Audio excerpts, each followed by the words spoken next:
Salam saudara yang dikasihi oleh Yahweh. Kita bersyukur di minggu kelima bulan Juli ini kita masih diberikan kuat sehat oleh Bapa Surgawi.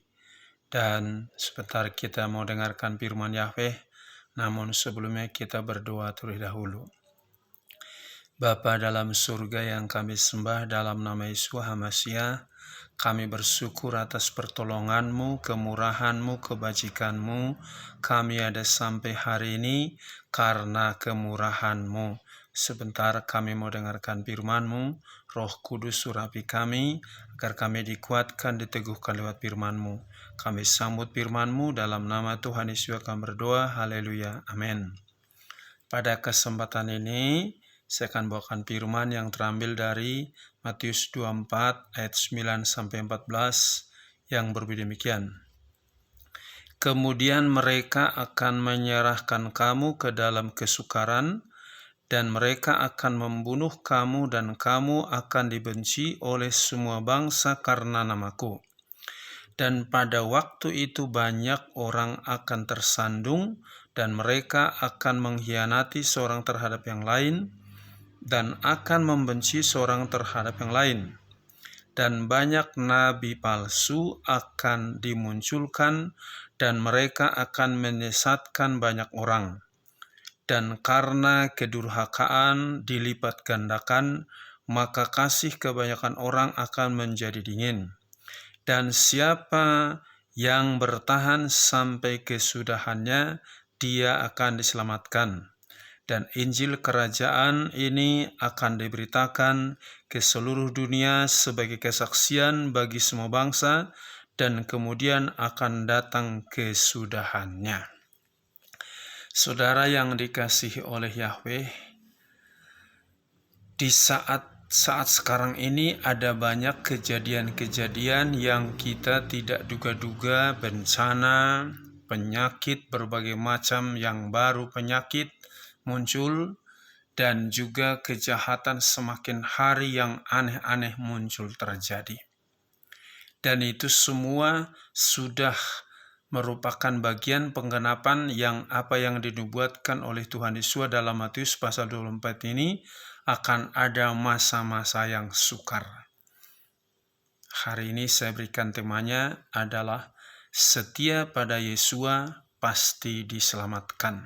Sekali lagi, setia pada Yesua pasti diselamatkan. Di ayat yang ke-13 dikatakan, dan siapa yang bertahan sampai kesudahannya, dia akan diselamatkan. Banyak orang awal hidupnya sungguh-sungguh datang kepada Yahweh, menyembah kepada Yahweh, mengandalkan Yahweh, tapi di akhir hidupnya dia tidak taat kepada Yahweh. Sebagai contoh Raja Salomo, ketika dia menjadi raja, dia betul-betul berdoa minta hikmat bagaimana memimpin bangsa yang besar. Tapi setelah dia berhasil menjadi raja, yaitu membangun istana, membangun bait suci, justru Salomo pada akhir hidupnya jatuh kepada penyembahan berhala. Dia tidak setia kepada Yahweh sampai akhir hidupnya. Dan kita tahu di Alkitab ada banyak contoh-contoh.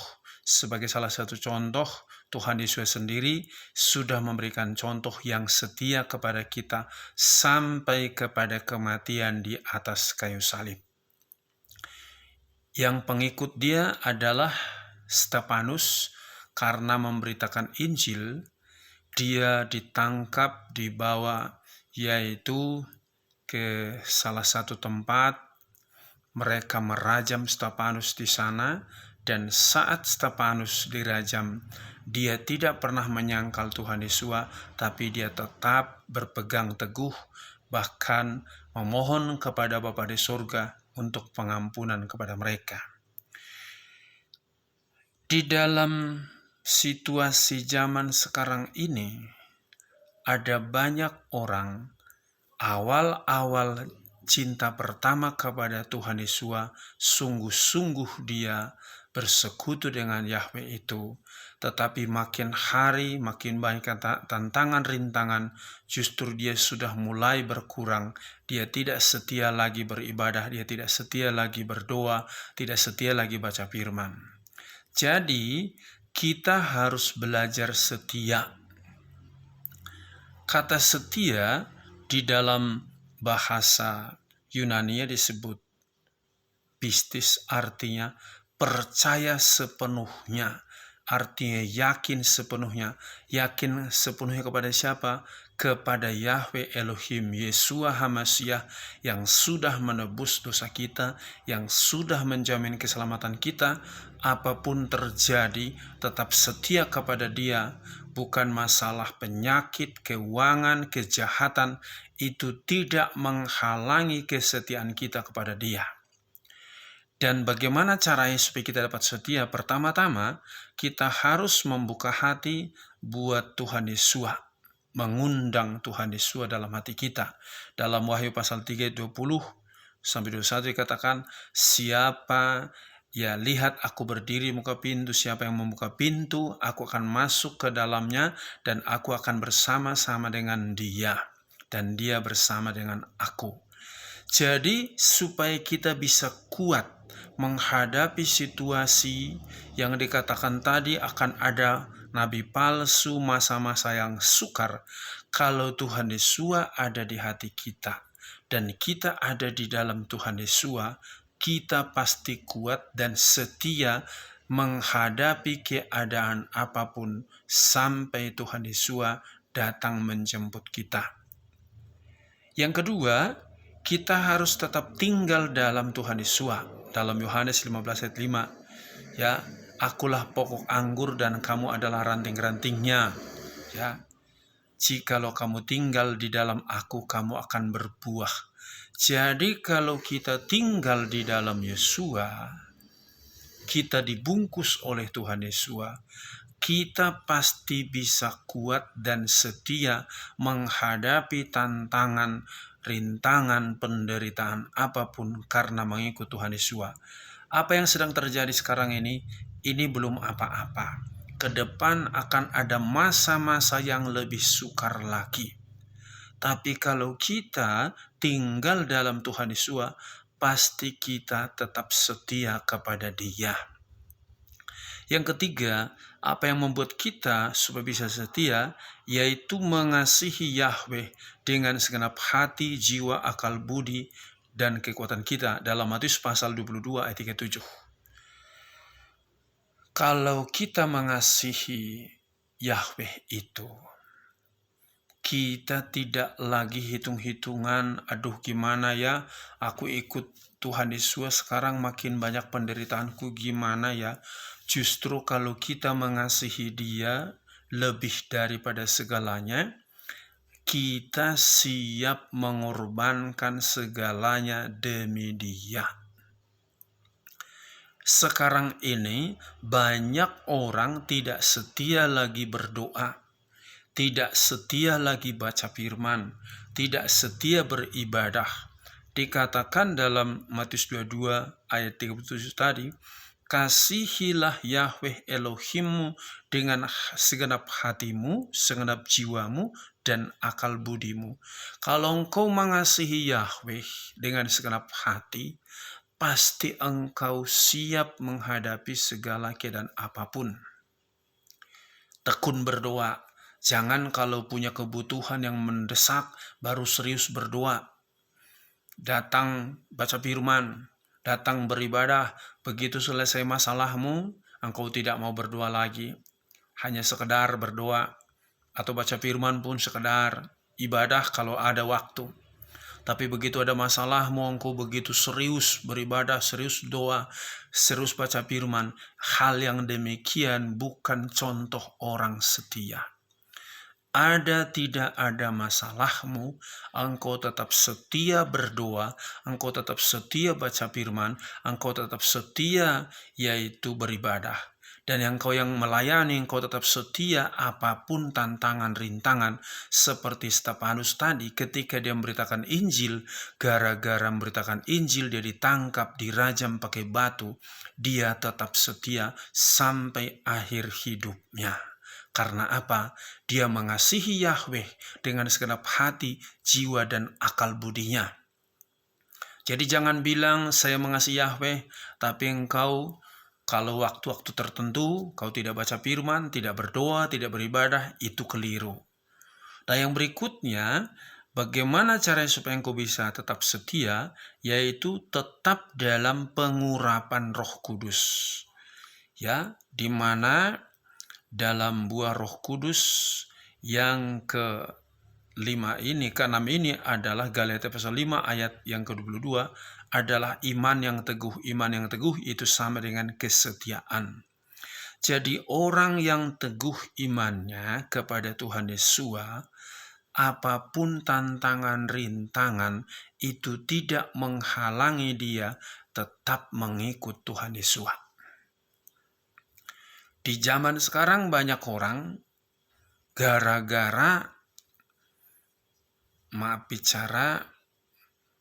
pacarnya beda iman, pindah agama. Gara-gara kedudukan, dia tinggalkan imannya, pindah agama. Gara-gara takut dibunuh, dia pindah agama. Ini namanya imannya tidak teguh. Kalau ada Roh Kudus di dalam dirimu, mengurapimu, apapun tawaran orang kepadamu supaya meninggalkan Tuhan Yesus, engkau tidak akan menerima, engkau tetap setia. Sekali ikut Tuhan Yesus, tetap ikut Dia apapun yang terjadi. Bahkan engkau siap kehilangan nyawa seperti Stefanus, tetap engkau setia. Itulah kalau engkau benar-benar dipenuhi oleh Roh Kudus. Jadi orang dipenuhi Roh Kudus itu pasti ada roh kesetiaan. Jangan bilang aku percaya Roh Kudus tapi tidak setia.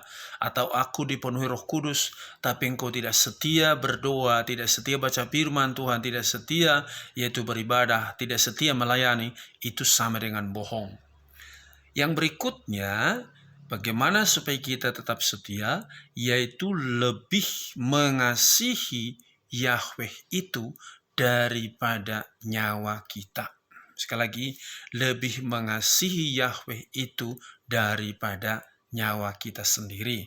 Dalam Lukas 9 ayat 23-24. Siapa yang mempertahankan nyawanya akan kehilangan nyawanya, tapi siapa yang kehilangan nyawanya karena aku, maka dia akan memperoleh kembali. Saya sudah kasih contoh berulang-ulang tadi, Stefanus, dia lebih mengasihi Tuhan Yesus daripada nyawanya. Maka sekalipun dia diancam, dirajam pakai batu, dia tetap memberitakan Injil. Bahkan saat dia dirajam pakai batu pun, dia berdoa kepada orang-orang yang melemparinya pakai batu, Bapa ampuni mereka karena mereka tidak tahu apa yang mereka perbuat. Ini bukti bahwa dia lebih mengasihi Tuhan Yesus daripada nyawanya. Dan dia pasti masuk surga. Itu janji daripada Tuhan Yesus. Siapa yang kehilangan nyawanya karena aku, maka dia akan memperolehnya kembali. Makanya kalau kita lebih mengasihi Tuhan Yesus daripada nyawa kita, pasti setia. Tantangan, rintangan boleh datang, aniaya boleh datang karena kita mengikuti Tuhan Yesus, tapi engkau akan memprioritaskan Tuhan Yesus itu dalam hidupmu. Jadi yang terakhir, tinggal di dalam firman Yahweh. Kalau ada firman di hatimu, maka di dalam Yohanes 17 ayat 17, kuduskan mereka dalam kebenaranmu, firmanmu adalah kebenaran. Kalau engkau tinggal dalam firman Yahweh, karena firman Yahweh itu adalah Yahweh itu sendiri. Jika engkau tinggal dalam firman Yahweh, pasti engkau kudus, engkau setia menghadapi kesulitan apapun, tawaran apapun, engkau tidak tergoda. Karena apa? Engkau sangat-sangat mentaati firman Yahweh. Dan ingat, hanya orang yang setia melakukan firman Yahweh itu yang akan selamat. Oleh karena itu, apapun situasi dunia ke depan akan semakin sulit, semakin berat. Tapi jika ada firman, ada Tuhan Yesus dalam hidupmu, ada Roh Kudus yang mengurapi engkau, maka kekuatanmu akan luar biasa. Sekalipun aniaya, ancaman, engkau tetap setia mengikut Tuhan Yesus. Amin. Sampai di sini firman Yahweh, kita berdoa. Bapa dalam surga, terima kasih atas firman-Mu yang sudah kami dengarkan. Kami bersyukur Engkau mengingatkan kami kembali, apapun situasi dunia yang semakin hari semakin berat, semakin sulit, semakin jahat, kami tetap setia mengikut Tuhan Yesus, karena kami percaya kesetiaan kami mengikut Tuhan Yesus ada jaminan hidup kekal. Bahkan jika kami harus kehilangan nyawa pun karena mengikut Tuhan Yesus, Engkau sudah memberikan jaminan hidup kekal kepada kami. Kami bersyukur atas jaminan-Mu kepada kami. Biarlah anak-anak-Mu tetap setia mengiring Engkau, beribadah, berbakti, bersekutu dengan Engkau. Apapun situasi yang mereka alami, Engkau memberikan roh kesetiaan-Mu di dalam diri anak-anak-Mu, baik bapak-bapak, ibu-ibu, pemuda, remaja, juga anak-anak. Terima kasih Bapa, biar firman-Mu itu berakar, bertumbuh, dan berbuah dalam hidup kami. Berkati bangsa negara kami, berkati pemerintah kami, berkati gereja-Mu, hamba-hamba-Mu, persatukan semua. Terpuji-pujilah nama-Mu, di dalam nama Tuhan Yesus kami berdoa. Haleluya, amin. Salam, Yahweh berkati.